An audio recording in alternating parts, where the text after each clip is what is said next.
আন্দোলনকারীদের উপর গুলি না চালানোর রিটের শুনানি শেষ। হাইকোর্টে রয়েছেন সহকর্মী ফেরদৌস রহমান, বিস্তারিত জানতে যুক্ত হচ্ছে তার সঙ্গে।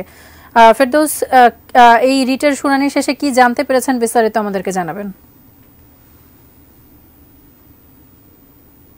শুধু শুনানি হয়েছে, যারা রিটকারী আইনজীবী এবং রিটকারীর পক্ষে যারা শুনানিতে অংশ নিয়েছেন তারাও তাদের বক্তব্য দিয়েছেন। তারা শুধুমাত্র বিভিন্ন যে আইনগুলো সেই আইনগুলোর কথা বলেছেন, যে সংবিধান, আমাদের সিআরপিসি এবং আমাদের যে আইনগুলো আছে সেই আইনগুলোর কথা তারা উল্লেখ করেছেন এবং সেই আইনে তারা বলেছেন যে পুলিশ এইবারের আন্দোলনে যে কর্মকাণ্ডগুলো পুলিশ করেছে, যেভাবে নির্বিচারে গুলি চালানো হয়েছে, এইটা আসলে আইনের মধ্যে ছিল না। কেননা যেভাবে নির্দেশনা আছে সেই নির্দেশনার মধ্যে ছিল না। এই শুনানি শেষে রাষ্ট্রপক্ষ বক্তব্য দিয়েছে। রাষ্ট্রপক্ষ তাদের বক্তব্যে এগুলোর বিরোধিতা করেছে এবং বিরোধিতা করে তারা বিষয়গুলো বলেছে যে পুলিশ যে কাজগুলো করেছে আইনের মধ্যে করেছে। এবং আরেকটি গুরুত্বপূর্ণ কথা তারা বলেছে, সেটি হচ্ছে যে বাসার ছাদে এবং বাসার মধ্যে কিছু নিহতের ঘটনার যেটার আদালতের দৃষ্টি আকর্ষণ করা হয়েছিল রিটকারী আইনজীবীদের পক্ষ থেকে, সেই বিষয়টি তারা বলেছেন যে এটা তৃতীয় কোনো পক্ষের গুলিতে নিহত হয়েছে। এবং তারা বলছেন যে যারা আন্দোলনে নেমেছে সেই ছাত্রদের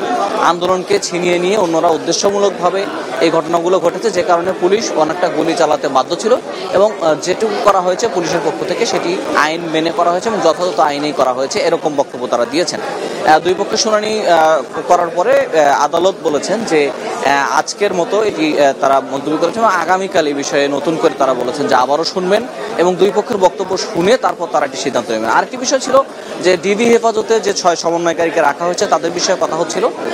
রাষ্ট্রপক্ষ বলার চেষ্টা করেছেন যে এই রিটের সাথে সেটা যুক্তিযুক্ত নয়, এই কারণে যারা আটক আছে বা যারা ডিবি হেফাজতে আছে তারা কোনো আত্মীয় স্বজন নন বা তারা কোনো পক্ষ নন, যে কারণে এই ধরনের বিচার তারা চাইতে পারেন না। আবারও যে তাদেরকে আটক রাখা হয়নি এই বিষয়টি তারা প্রমাণ করার চেষ্টা করেছেন রাষ্ট্রপক্ষ।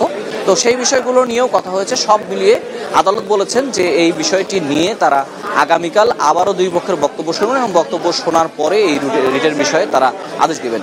আমরা যেখানে সুপ্রিম কোর্টে দাঁড়িয়ে আছি, বিজ্ঞ আইনজীবীরা এখানে আসবেন, যারা শুনানিতে অংশ নিয়েছিলেন তাদের বক্তব্য আমরা শুনবো এবং তারা তাদের মতো করে ব্যাখ্যাটা দেবেন। তাসফিয়া।